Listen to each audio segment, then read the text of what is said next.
Hello, Facebook, YouTube. Today I want to talk to y'all about. I think I did a video of this, but I need to do a video again because people need to get this understanding about the world that they're living in.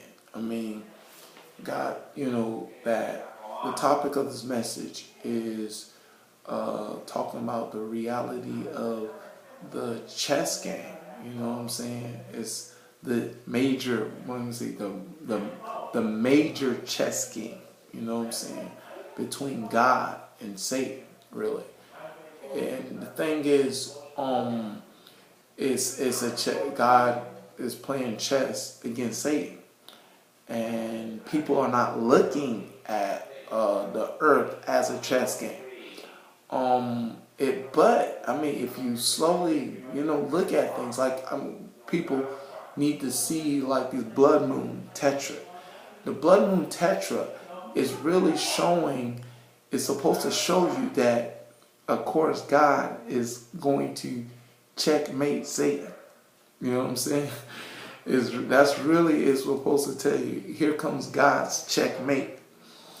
But people, of course, gets caught up in the world system and caught up in, and a web of deceit concerning entertainment and political and sports and all that kind of stuff is what these facets are all about, getting people in school and all this kind of jobs and stuff that get you caught up in the earth that you do not see the chess game.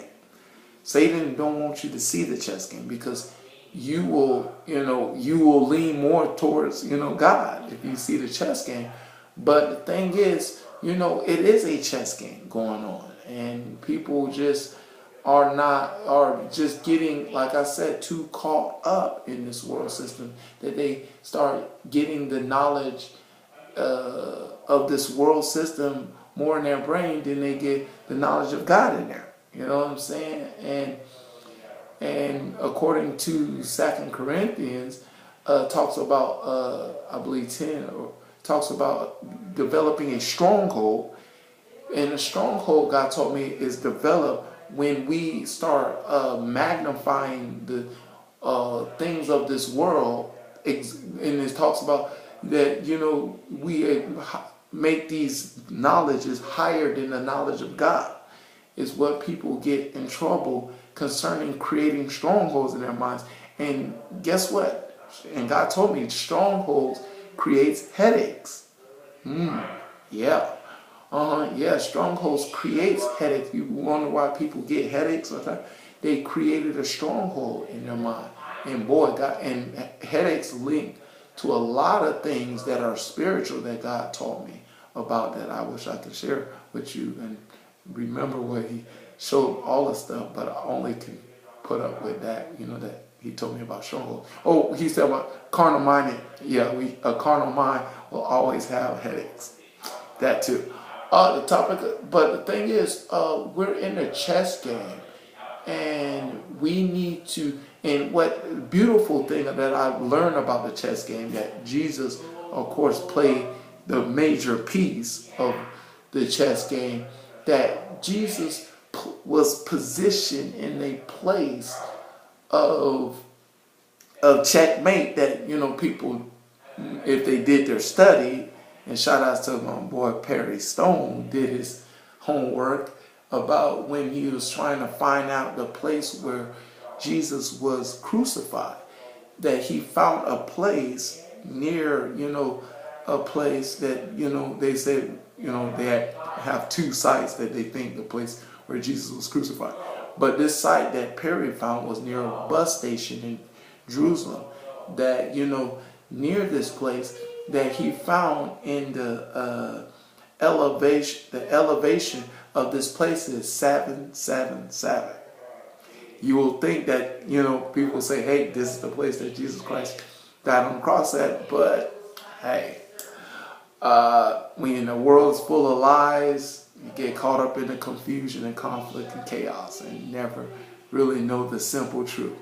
Anyway, but God made a checkmate right there, that he used his signs and his pattern, like the like I tell people about, like the 6 Day War is a powerful event. It's a very powerful event concerning the people of God, and people that won't, that if they do know God, will know God, participate in this event. You know, it's God's hand taking care of his people, pretty much. I mean, they defeated the army in 6 days. God put his really stamp of approval, his stamp that he was a part of this situation. I mean, it's the, quickest recorded victory in human history. Quickest recorded victory in human history. And the thing is, you will think that God, and he, of course, put his step, say he did it with, and before that, a blood moon tetra happened to say, I did this. You know what I'm saying? God is playing a chess game with Satan, but the thing is, he's making, he made his chess moves. He made his chess moves, and finna tell you, he's finna win the game. You know what I'm saying? And people are not seeing it and not understanding it, because they're, caught, like I said, caught up in this world system, that you need to realize what God is doing and how he does things. The thing is, I was talking to a friend, and everybody's like, people seeking after a deeper understanding, meaning to who God is and stuff like that. And I tell people, like, and I show people, say, well, do you know about the sacred geometry? And they're like, no, I don't know about sacred geometry. It don't sound godly. It don't sound spiritual. It doesn't sound the ideal religious ideal that's known as spiritual, and that these, religious thinking Christians, got this mindset. And I said, well, the thing is, I told them sacred geometry teaches a whole lot of things, and God is about numbers. You know what I'm saying? No, numbers. No, God is not about numbers. He's about his infinite wisdom and powerful and, gracious and love, and, I heard it all. But I tell you, no, God is about numbers. He used numbers to make patterns concerning of how he go about doing things. And a lot of Christians look through these patterns if they study the God of, I call him the God of Judaism, because Judaism teach that idea that God is a God of numbers. That, they can count 400, years to the temple being destroyed. You know what I'm saying? Everything is about numbers about God. They was in the wilderness for 40 days. That parallel to the 40 days and 40 nights of Noah on the ark. I mean, God is a God of pattern. Jesus came and, fasted for 40 days in the wilderness. I mean, you will think that this 40 will make sense here. But it's just that God used numbers as a pattern. That you got to follow his pattern of numbers. Follow his, learn sacred geometry. Talk about how God orchestrated this world. That brings, when you do that, you're supposed to find a divine purpose in what he created earth for. You know what I'm saying? What he created humanity for. I mean, the answer is there. But people just don't know how to put together all the pieces of the puzzle that God has put before us. And that's what Jesus taught me, that Jesus said, seek and ye shall find. Knock and the doors will be open. That if you find the puzzle pieces in the right, faith is the substance of things hoped for and the evidence of things that are not seen. That you will find the evidence of what God's plan that God desires you to know. God desires you to, like Jesus said in Matthew 13. I was at Starbucks, and I was fellowshipping with these girls, and these girls were talking about Matthew 13. It was so quite interesting hearing their viewpoint and how they look at it. But I tell people, me learning all this about the mysteries of God, I got it from learning the understanding of Matthew 13.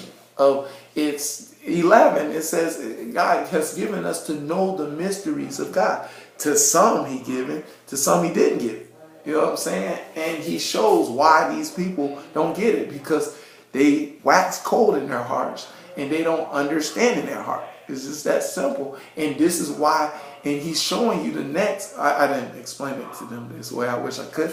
But, you know, I wanted to fellowship with him. But anyway, he shows us why, and he shows us the condition of the heart. You know, the reason why they're not doing it, because of course, they have stony ground and they produce thistles and thorns, and they produce the wrong things in their hearts, that they can't receive the proper seed that, you know, God has given them that they can bear forth fruit to create, you know, the proper heart, to have a heart of understanding, to see the mysteries of heaven. It's just that simple, that, you know, God has put there in Matthew 13, that you will understand all things. It's for us to understand all things. And of course, I tell people about 1 Corinthians 2:10, that the Spirit searcheth all things, not some things, but all things. We're supposed to know all about the universe. I tell people, you're supposed to know all about the universe. You're supposed to know what's going on. It's so powerful that you're supposed to know what's going on in every solar system in the Milky Way. It depends on how much you have a relationship with God, that you will know what's going on in the solar systems around the Earth. I mean, solar systems, suns that have Earths, that, you know, NASA and taking their Hubble pictures on their telescope of these Earths they looking at and looking around. We're supposed to know what's going on over there. We're supposed to know the people that live there, and the different creation that God created over there. We're supposed to know everything about, almost everything about what's going on in each and every planet of the solar system. That sounds crazy, doesn't it? But hey, the thing is, here's the thing I tell people about, I try to, you know, try to show you that, you know, I did a message that we're so caught up in the earth, we're not so much talking about the things that are going on in heaven, you know, like why the church don't, you know, talk about the heavenly bodies, you know, the planets that are not named after gods and goddesses, you know, Jupiter, you know, Saturn, Neptune. Why the church are not talking about what these planets are for? You know what I'm saying? Why it's in heaven? You know what I'm saying? And you serve the God of heaven. Why you're not telling people what these planets are supposed to serve a purpose for? You're supposed to know that if you know God and know what He created, you will know what the purpose of what these things serve a purpose. And that's the ideal about truly knowing who God is. It's not knowing these deeper things I hear on television, and I laugh, and, you know, like, oh my goodness, it's just crazy how people are now looking at God. But look, when you start understanding God, and for all of what He created and all of who He is, you start understanding that God is playing a chess game, and He's playing a whole bunch of chess games. Yes, He's playing chess games over there too. Yeah, chess games are everywhere in different dimensions that NASA is not understanding. They're in different dimensions. You're not going to see the earth, the creatures there, you know, in the natural. They're in another dimension that God purposely put in, because He don't want people that are all about destroying the earth that they're already in to destroy another earth that He created and cause more confusion, conflict, and chaos over there. That's what the Heavenly Father will do. You know what I'm saying? He doesn't want bad people to destroy his other creation. All right, that's the message. I hope you play the chess game wise and win at it.